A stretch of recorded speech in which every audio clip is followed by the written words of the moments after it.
كراون يعني تاج. هنقرا الاول بالانجلش ونقول كمان مره بالعربي. A special hat worn by kings or queens. ركزوا معايا. تعريف التاج هو a special hat يعني عباره عن ايه؟ قبعه مميزه. worn by kings or queens. مين اللي بيرتديها او بيلبسها؟ يعني الملوك والملكات. care for اللي هي يعتني بيه. وقول لي to show interest and concern for something. أن تظهر اهتماما وقلقا تجاه شيء ما. shade يعني ظل. a dark shadow created when sunlight is blocked by something.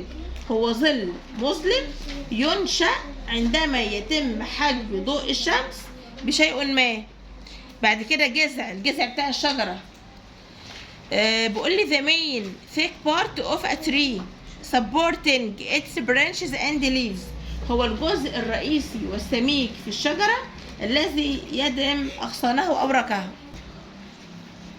بعد كده branch يعني غصن. a part that grows out from a tree's trunk where leaves grow.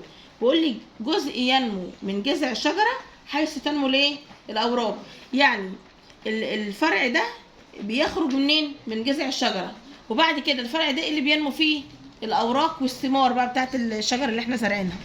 بعد كده selfish أناني.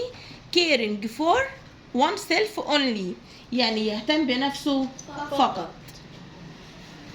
هنقرا التعريفات كمان مرة. قولوا ورايا بالانجلش.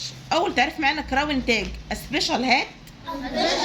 نحط هنا على الكلمة a special hat worn by kings or queens. يعتني بيه care for to show interest and concern for something. ظل shade. a dark shadow created يعني مثلا created اول مره تمر عليكم حطوا في السي عشان تعرفوا تنطقوها في البيت.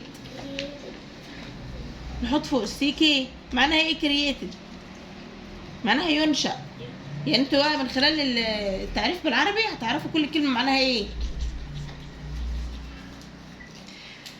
created when sunlight is blocked by something. بعد كده جذع trunk. the main thick part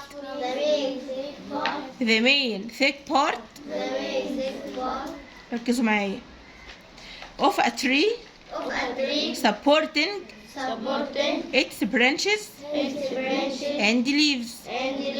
branch اللي هو الغصن. انت عارفوا ايه؟ a part that grows out from a tree's trunk where leaves grow.